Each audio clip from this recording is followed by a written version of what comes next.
السلام علیکم ورحمۃ اللہ وبرکاتہ نحمدہ ونصلی علی رسولہ الکریم اما بعد۔ امید کرتے ہیں آپ تمام سسٹر خیر و عافیت سے ہوں گی اور ایمان کی بہترین حالت میں ہوں گی۔ اللہ رب العزت سے دعا ہے آپ کی طرف ہر بڑنے والا شر خیر میں بدل دے، آمین آمین۔ پیارے سسٹرز، ہم لوگ سورہ نساء کی آیہ مبارکہ 101 کی ترجمہ تفسیر کر رہے تھے اور اس میں 1 جز پڑھ چکے تھے۔ آج کا لیسن جز 2 ہے، تو آئیے لیسن سٹارٹ کرتے ہیں۔ آج کے لیسن میں مزید ٹرانسلیشن کی ایک آیہ مبارکہ پڑھیں گے، آیہ مبارکہ 102۔ رب اشرح لی صدری ویسر لی امری واحلل عقدۃ من لسانی یفقہوا قولی اللہم بارک لنا فی اوقاتنا اللہم فقہنا فی الدین اللہم انی اسألک الہدی والتقی والعفاف والغنی اللہم الہمنی رشدی واعذنی من شر نفسی۔ اعوذ باللہ من الشیطان الرجیم، بسم اللہ الرحمن الرحیم۔ وَإِذَا كُنْتَ فِيهِمْ فَأَقَمْتَ لَهُمُ الصَّلَاةَ فَلْتَقُمْ طَائِفَةٌ مِّنْهُمْ مَعَكَ وَلْيَأْخُذُوا أَسْلِحَتَهُمْ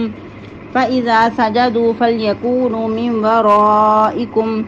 وَلْتَأْتِ طَائِفَةٌ أُخْرَى لَمْ يُصَلُّوا فَلْيُصَلُّوا مَعَكَ وَلْيَأْخُذُوا حِذْرَهُمْ وَأَسْلِحَتَهُمْ وَدَّ الَّذِينَ كَفَرُوا لَوْ تَغْفُلُونَ عَنْ أَسْلِحَتِكُمْ وَأَمْتِعَتِكُمْ فَيَمِيلُونَ عَلَيْكُمْ مَيْلَةً وَاحِدَةً وَلَا جُنَاحَ عَلَيْكُمْ إِنْ كَانَ بِكُمْ أَذًى مِّن مَّطَرٍ أَوْ كُنتُم مَّرْضَىٰ أَن تَضَعُوا أَسْلِحَتَكُمْ وَخُذُوا حِذْرَكُمْ إِنَّ اللَّهَ أَعَدَّ لِلْكَافِرِينَ عَذَابًا مُّهِينًا۔ ٹرانسلیشن: وَإِذَا كُنْتَ فِيهِمْ، اور جب آپ ان میں موجود ہوں، فَأَقَمْتَ لَهُمُ الصَّلَاةَ، تو آپ ان کو نماز پڑھائیں، فَلْتَقُمْ، تو چاہیے کہ کھڑی ہو، طَائِفَةٌ، ایک جماعت، مِنْهُمْ، ان میں سے، مَعَکَ، آپ کے ساتھ، وَلْيَأْخُذُوا، اور چاہیے کہ پکڑے رکھیں، أَسْلِحَتَهُمْ، اپنے ہتھیار، فَإِذَا سَجَدُوا، جب سجدے میں جائیں، فَلْيَكُونُوا، تو چاہیے کہ ہوں، مِن وَرَائِكُمْ، آپ کے پیچھے،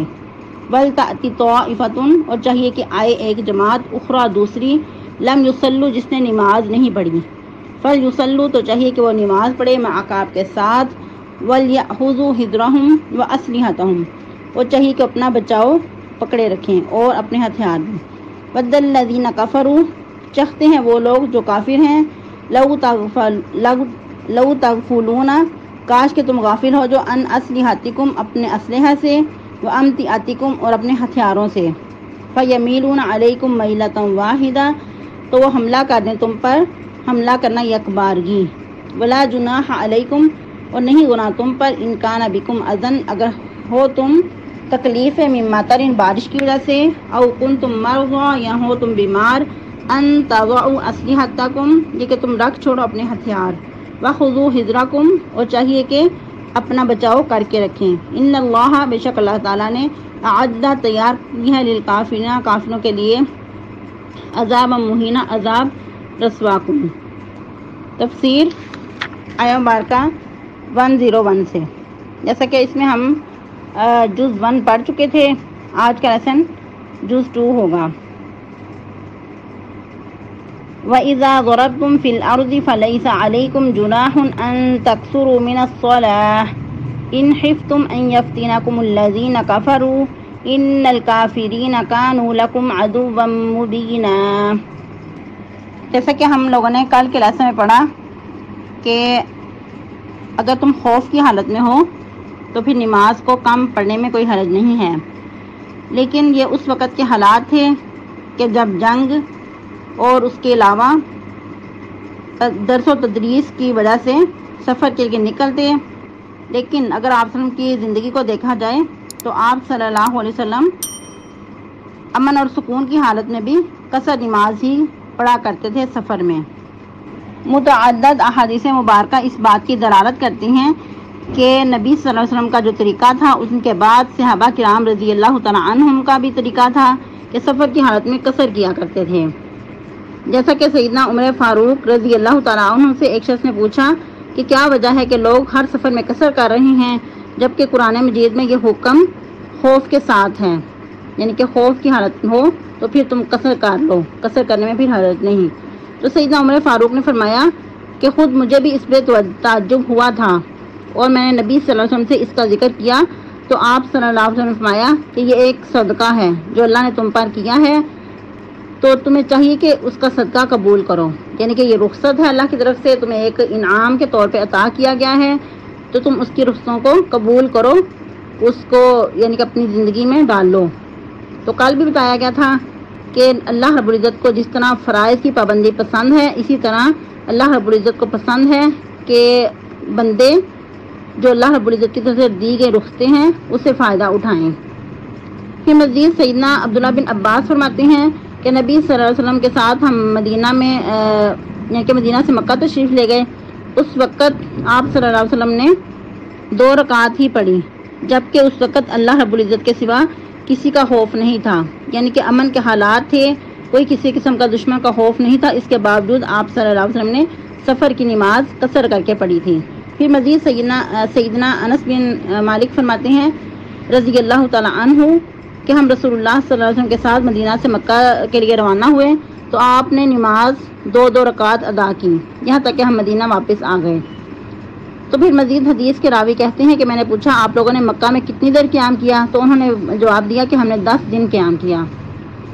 یعنی کہ 10 دن قیام کرنے پہ بھی کیا کیا انہوں نے، قصر نماز ہی ادا کی۔ اور پھر مزید اس میں دیکھتے ہیں کہ قصر نماز کتنے دن تک ادا کرنی چاہیے، جس طرح کہ اس میں بھی بہت سارا اختلاف پایا جاتا ہے۔ کچھ لوگ کہتے ہیں کہ اگر 3 دن رہنا ہو تو پھر قصر کرنی چاہیے، اگر 4 دن ہے تو پھر چوتھے دن سے پوری نماز شروع کر دینی چاہیے، لیکن نبی صلی اللہ علیہ وسلم کا جو طریقہ مبارک کا ہے،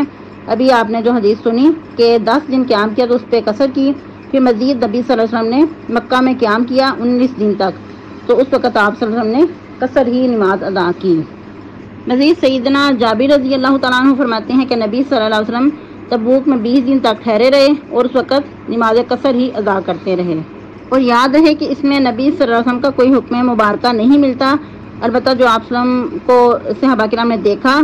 تو وہ بتایا جا رہا ہے، اس پہ پھر دلالت کرتے ہوئے باقی پھر اہل علم نے اخذ کیا ہے کہ کتنی رکعات ادا کرنی چاہیے یا کتنی مدت تک قصر کرنی چاہیے یا کتنی مسافت پہ قصر کرنی چاہیے۔ اس میں ایک اور روایت ملتی ہے، سمامہ بن سراحیل سے روایت ہے کہ میں ابن عمر کے پاس گیا، میں نے کہا کہ مسافر کی نماز کیسے ہے، تو انہوں نے فرمایا کہ 2 رکعت سوائے مغرب کی نماز کے وہ 3 رکعت ادا کی جائیں گی۔ پھر میں نے کہا کہ یہ بتائیں کہ اگر ہم ذوالمجاز میں ہوں تو انہوں نے فرمایا کہ ذوالمجاز کیا ہے، تو کہتے ہیں کہ میں نے کہا کہ ایک جگہ ہے جس میں ہم جمع ہوتے ہیں اور خرید و فروخت کرتے ہیں، یعنی کہ ذوالمجاز جو ہے وہ اس وقت عرب کے بازار ہوا کرتے تھے، بازاروں میں سے ایک بازار تھا، تو فرماتے ہیں کہ خرید و فروخت کرتے ہیں اور 20 راتیں یا 15 راتیں ٹھہرتے ہیں۔ تو انہوں نے فرمایا کہ اے آدمی میں آذربائیجان میں رہا، میں نہیں جانتا کہ انہوں نے 4 مہینے کہا یا 2 ماہ، تو میں نے انہیں دیکھا کہ وہ 2 رکعت ہی پڑھتے تھے، یعنی کہ قصر نماز ہی ادا کرتے تھے، اور پھر میں نے اپنی آنکھوں سے دیکھا کہ نبی صلی اللہ علیہ وسلم 2 رکعت ہی پڑھا کرتے تھے۔ تو پھر اس کے بعد انہوں نے یہ آیہ مبارکہ تلاوت فرمائی، لَقَدْ كَانَ لَكُمْ فِي رَسُولِ اللَّهِ أُسْوَةٌ حَسَنَةٌ، کہ تمہارے لیے نبی صلی اللہ علیہ وسلم کی زندگی مبارکہ میں بہترین نمونہ ہے، بہترین اسوہ حسنہ ہے، یعنی کہ آپ وسلم کو جو آپ نے دیکھا وہی کرو تو بہتر ہے۔ اور پھر مزید یہ بھی ہے کہ سفر میں انسان نمازوں کو جمع بھی کر سکتا ہے، مثال کے طور پہ ظہر اور عصر کو، مغرب اور عشاء کو، یا پھر عصر کے ساتھ ظہر کو اور اسی طرح عشاء کے ساتھ مغرب کو۔ اگر ہم لوگ ظہر کے ساتھ عصر پڑھیں گے تو یہ جمع تقدیم ہوگی، اگر عصر کے ساتھ ظہر کو ملائیں گے تو یہ جمع تاخیر ہے، اسی طرح اگر مغرب کے ساتھ عشاء کو نہیں ملائیں گے یعنی کہ عشاء کو جلدی پڑھ لیں گے تو اس کو پھر جمع تقدیم کہا جائے گا، اگر ہم مغرب کو ڈیلے کریں گے اور عشاء کو جلدی دونوں اکٹھی کر کے پڑھیں گے تو یہ جمع تاخیر ہو گئی۔ تو دونوں طرح کیا جا سکتا ہے، یعنی کہ جلدی بھی 2 نمازیں اکٹھی کر کے پڑھی جا سکتی ہیں اور لیٹ کر کے بھی۔ لیٹ سے مراد کہ عصر کا وقت ہے تو فوراً پڑھ لی جائے اور ظہر کو ساتھ ملایا جائے، اسی طرح عشاء کے ساتھ بھی مغرب کو ملایا جائے۔ اس میں سیدہ عمہ جان عائشہ صدیقہ رضی اللہ تعالیٰ عنہ فرماتی ہیں کہ شروع اسلام میں 2 رکعت ہی نماز فرض تھی، لیکن اس کے بعد پھر سفر کی نماز اتنی ہی رہی اور حضر کی نماز 4 رکعت کر دی گئی۔ اس میں بھی مزید حارث بن وہب فرماتے ہیں کہ ہم لوگ مینا میں تھے، نبی صلی اللہ علیہ وسلم کے ساتھ ہم نے 2 رکعت ہی ادا کی، یعنی کہ نماز قصر کر کے ہی، حالانکہ اس وقت ہم بالکل امن میں تھے۔ پھر یعلا بن امیہ فرماتے ہیں کہ میں نے سیدنا عمر فاروق کو کہا کہ اللہ تعالیٰ فرماتا ہے کہ اگر تمہیں کافروں کا خوف ہو تو اس وقت نماز قصر کرو، تو اب تو ہم امن میں ہیں۔ تو اس پہ سیدنا عمر فاروق نے جواب دیا کہ اسی بات پہ میں نے بھی نبی صلی اللہ علیہ وسلم سے پوچھا تھا، تو آپ نے فرمایا کہ تمہیں چاہیے کہ اللہ کی دی ہوئی رخصتوں کو قبول کرو۔ پھر مزید سیدنا عبداللہ بن عمر فرماتے ہیں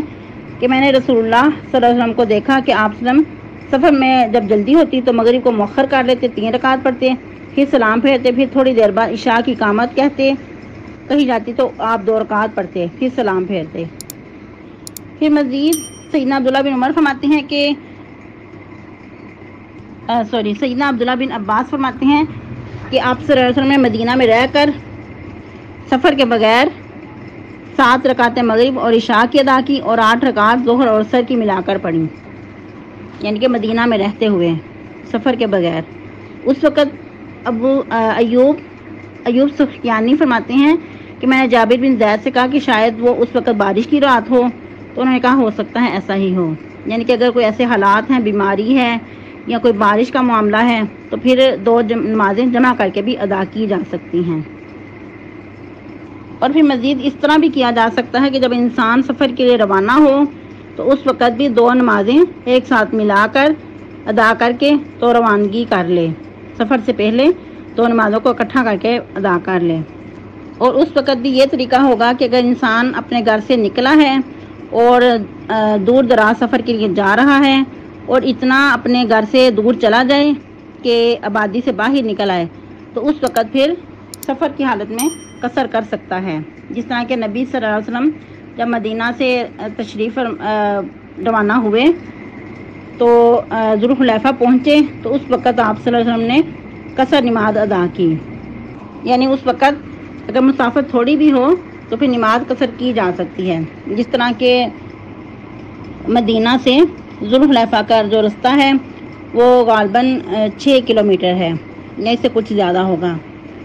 تو اتنا بھی اگر انسان اپنے گھر سے دور چلا جائے تو پھر نماز قصر کر سکتا ہے جب اس نے مزید اور دور کا سفر کرنا ہو۔ پھر مزید اس میں یہ بھی کہ اگر انسان اپنے گھر واپسی کے لیے آ رہا ہے اور گھر کے قریب پہنچ چکا ہے تو اس وقت پھر نماز قصر نہیں کرے گا، پھر پوری ہی ادا کرے گا، جبکہ گھر کے قریب اپنی رہائش گاہ کے قریب پہنچ چکا ہے۔ آج کے لیے اتنا ہی کافی ہے، مزید آپ لوگوں کا اگر کوئی سوال ہو تو ضرور پوچھیے گا، اور اس کے علاوہ آپ لوگوں کو نماز نبوی PDF میں سینڈ کر دی گئی ہے، تو اس کا ضرور مطالعہ کیجیے گا اور مزید نماز کے احکامات جانیے گا، اور اس کے علاوہ اپنی نمازوں کا جائزہ لیجیے گا کہ اگر نمازیں یعنی کہ سفر کی حالت میں یا خوف کی حالت میں بھی نماز معاف نہیں ہے تو پھر عام حالات میں کیسے ہو سکتا ہے کہ ہم نماز کو ڈیلے کر دیں، نماز کی طرف سے سست ہو جائیں یا نمازوں کو 2 3 کر کے ملا کے پڑھیں، تو ایسا نہیں کرنا چاہیے۔ تو اس میں ضرور اپنا جائزہ لیجیے گا، کیونکہ افضل اعمال میں سے یہ ہے کہ نماز کو اس کے وقت پہ ادا کرنا۔ تو آپ لوگوں کی کوشش یہ ہونی چاہیے کہ نماز کے وقت ہونے سے پہلے ہی باوضو ہو کر جائیں نماز پہ کھڑے ہو جائیں اور اس سے پہلے ہی تحیۃ الوضو بھی ادا کر لیں۔ سبحانک اللہم ربنا وبحمدک نشہد ان لا الہ الا انت نستغفرک ونتوب الیک۔ والسلام علیکم ورحمۃ اللہ وبرکاتہ۔